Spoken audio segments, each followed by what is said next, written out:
The world is buzzing with the recent developments within the BRICS Union, as rumors swirl about their efforts to launch a new payment system that could potentially reshape the global financial landscape.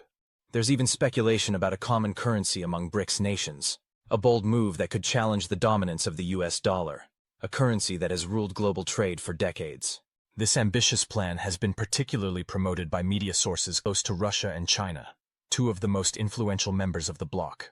Both nations have expressed frustration with the current financial system, which they argue is too heavily dominated by the West, specifically by the United States and its dollar-centric policies.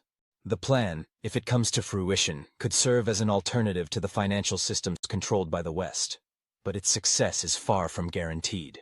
In contrast, President Donald Trump, during his tenure as U.S. president, has made statements dismissing BRICS' ability to challenge the dollar. He even proclaimed that the BRICS bloc is finished, arguing that his threats of 100% tariffs have effectively halted their attempts to undermine the US dollar. He asserted that the BRICS countries, having been threatened with massive trade sanctions, were forced to back down and shelve their plans. But is that really the case? Is BRICS merely a paper tiger? Or have they genuinely embarked on a new global financial offensive that could alter the trajectory of world trade and power? To answer these questions, let's examine the situation step by step, understanding the motivations and dynamics at play within BRICS and the US, and the implications of these financial shifts on the global stage.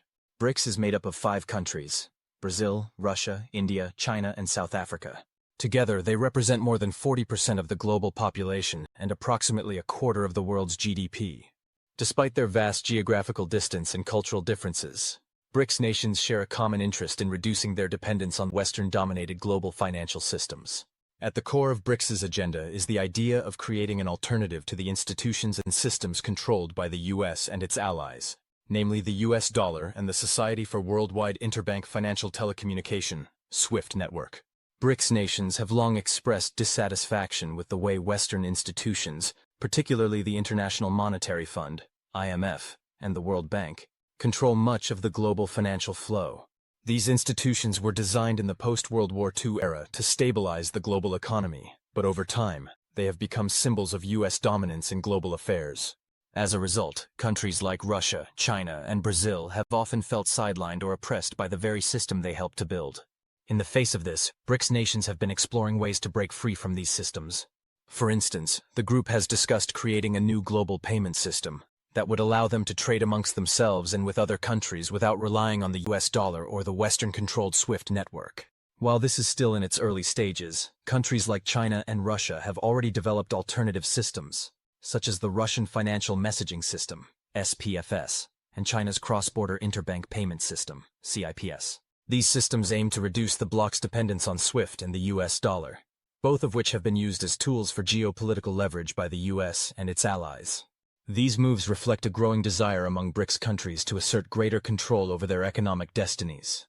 For years, Russia and China have been vocal about their frustration with the use of the US dollar as a tool for economic warfare, especially when sanctions are imposed. These sanctions have crippled economies like Iran's, and Russia has felt the brunt of similar actions as well.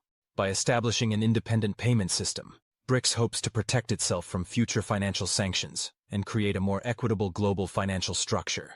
However, while these efforts are commendable, the idea of creating a truly alternative global payment system is fraught with challenges. First and foremost, the US dollar's dominance is not easily challenged.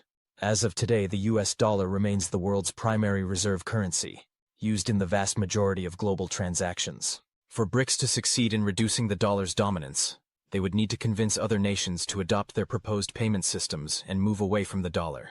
This would require not only technical infrastructure but also a shift in global sentiment, something that takes time to build. For decades, the US dollar has been the dominant currency in global trade. Its status as the world's primary reserve currency, cemented in the aftermath of World War II, has allowed the United States to enjoy unparalleled economic power. The dollar is used in more than 80% of global trade transactions, and most commodities, including oil and gold, are priced in dollars. As a result, countries around the world hold large reserves of US dollars to facilitate trade and stabilize their economies. In short, the dollar has long been considered the backbone of the global financial system. One of the key advantages of the US dollar is that it gives the United States significant leverage over global finance. The US government can print more dollars to fund its budget deficits, And the demand for dollars in international trade means that the US has the ability to run trade and budget deficits without facing the same financial constraints as other countries. This has allowed the US to maintain its dominant position in global finance, but it has also led to criticisms that the US is abusing its financial power. The global reliance on the dollar has allowed the US to impose financial sanctions on countries that oppose its interests. For example, when the US imposed sanctions on Iran, it cut off the country's access to the SWIFT network, effectively isolating it from the global financial system. Similarly, when Russia annexed Crimea in 2014, the US used its control over global financial systems to impose harsh sanctions on Russia. These actions have led countries like Russia and China to seek alternatives to the dollar in order to safeguard their economies from future sanctions. Despite these efforts, the US dollar remains entrenched in global finance. The dollar's status as the world's reserve currency is upheld by the dominance of US financial markets, the size of the US economy, and the extensive use of the dollar in global trade. The US dollar has the liquidity and depth that other currencies, including the Chinese yuan, have not yet been able to achieve. For BRICS to create a viable alternative, they would need to overcome not only the infrastructure challenges, but also the immense inertia of the dollar's dominance. During his presidency, Donald Trump was not shy about his stance on the global financial system. Trump made it clear that he was not afraid to use tariffs as a tool to protect American interests and maintain US dominance in global trade. In fact, Trump's approach to trade was often characterized by protectionist rhetoric and a willingness to unilaterally impose tariffs on foreign nations. His administration's use of tariffs extended well beyond just China.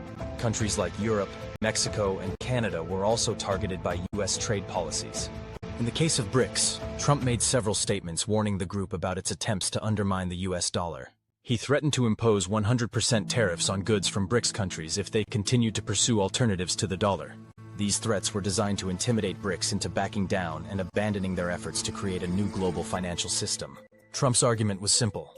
The US has the largest and most powerful economy in the world, and if BRICS countries don't play by US rules, they would suffer severe economic consequences. But did this threat work? Did BRICS nations back down in the face of Trump's tariffs? The answer is more complicated than a simple yes or no. It is true that some BRICS members, like Brazil and India, have significant trade ties with the US and would be hesitant to take bold steps that could jeopardize those relationships. However, the bigger players in BRICS, namely China and Russia, have shown that they are willing to defy the US if it means achieving greater financial independence. Both countries have developed their own alternative financial systems, and China has aggressively pursued the internationalization of the yuan.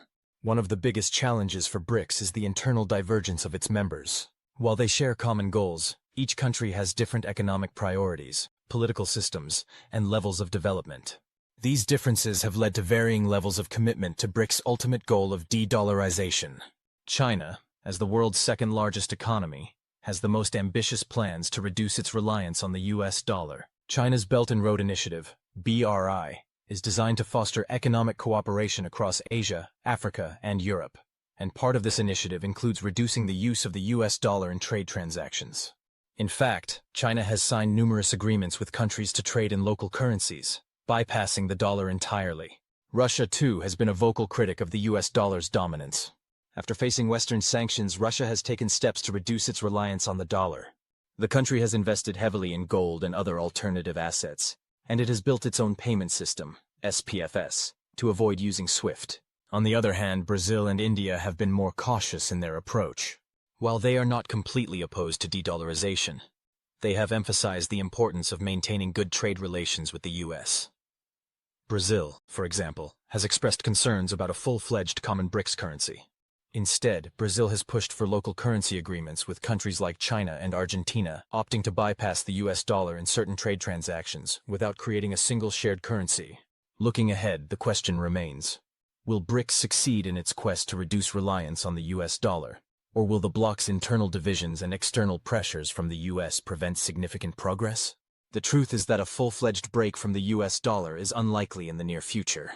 While BRICS countries may continue to develop alternative financial systems, the dollar's dominance in global trade and finance is deeply entrenched. However, this doesn't mean that BRICS efforts are futile. Over time, their moves to reduce dependence on the dollar, such as encouraging local currency trading and expanding the use of alternative payment systems, could have a significant cumulative impact on the global financial system. If successful, BRICS efforts could lead to a more multipolar global financial system, one in which the US dollar no longer has the same level of dominance it once did. BRICS's efforts may not immediately topple the dollar, but they represent an important shift in the global financial order. It's clear that the world's emerging economies are seeking more control over their financial destinies, and this trend will likely continue to grow in the years to come. As the world continues to evolve and new financial technologies emerge, the battle for global financial supremacy is far from over. Whether or not BRICS can challenge the US dollar remains uncertain, but one thing is for sure. The future of the global financial system will likely look very different from the one we know today.